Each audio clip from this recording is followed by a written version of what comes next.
What's up, everybody? Luke Mullin from the Lincoln Journal-Star here, coming at you from Tal Anderson Field, the site of today's Class A state baseball action. We had Class B going on at Fricky Field in Papillion as well, and I wanted to break down some of the action, recap, and kind of check in where we are at with kind of the state tournament baseball schedule. You know, today we had 4 teams coming to the day, both Class A and Class B. Potential to whittle that down to 2, but that didn't happen. We still have 3 teams alive in both Class A and Class B, setting up some pretty exciting days of almost championship baseball, and then we get to those state title games late in the day. So starting it off with the Class A action that went down here at Tal Anderson, we had Lincoln East beating Millard South 4-0. Of course, for the Spartans, that was an elimination game. For Millard South, already secured that spot in the title game, but Patriots gave them a good shot early, some chances, but I mean, you got to give a big shout out to East starting pitcher Jalen Wordley. Just has been phenomenal here at the state tournament. I've been watching him all year, but you look at these teams, Elkhorn South and Millard South, I believe that's about 10-ish scoreless innings here at the state tournament. Super impressive stuff from him. And then the nightcap that we just saw was, of course, Millard West breaking it open, 5-1 win over Creighton Prep. Looked like it was going to be a low-scoring one. 2-0, Millard West jumped out early. 2-1 for a while, Drew Borner with the huge 3 RBI double there in the 6th inning. Just kind of killed things off there for Millard West. And the Wildcats still alive. And that sets up a really good game there. We're continuing tomorrow with Class A, no interruptions. They'll be back here at Tal Anderson on Thursday, and it will be Lincoln East against Millard West in that 4 o'clock elimination game. Winner advances to the Class A state championship game against Millard South that night at 7 o'clock.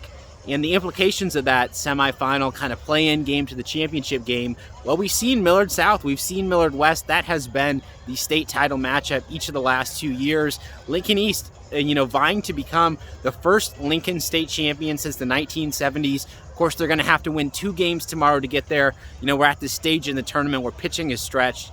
So that's going to be a lot to ask for. That's going to be a demand. But this is an experienced Spartan group. They're a lot of seniors who are, they've been waiting for this moment. They've been ready for their chance.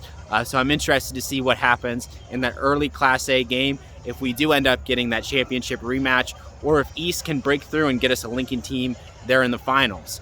And moving on to Class B, of course, our Nate Thomas was out at Fricky Field today. I'll be following the Class B championship action, and that will be on Friday. They get 1 day off. If any of you remember Class A, they got an extra day of rest earlier in the tournament.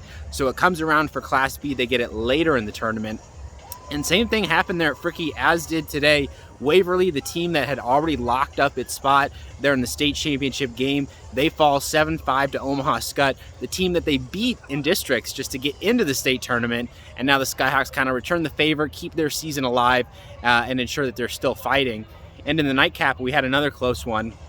It was Elkhorn North and Central City, very similar to here. Pitchers duel, very low scoring for a while. Elkhorn North pulling away late in that one. So that sets up 4 o'clock Friday, Elkhorn North against Omaha Skutt. That is the play-in game for the Class B state championship game. Waverly will take on the winner there at 7 o'clock.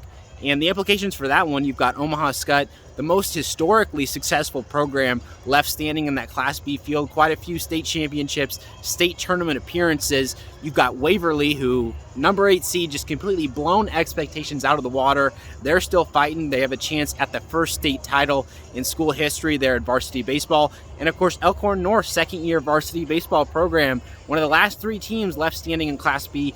Huge accomplishment for the Wolves, and they'll have the chance to potentially play for a state title there on Friday. So that's going to do it here from Tal Anderson. We have 2 days of state tournament baseball left. Stick with it, follow all the coverage. I'll have some post-game state championship breakdowns, plenty of video coverage, state championship stories to come. So thank you all of you for following along. I'll see you here tomorrow.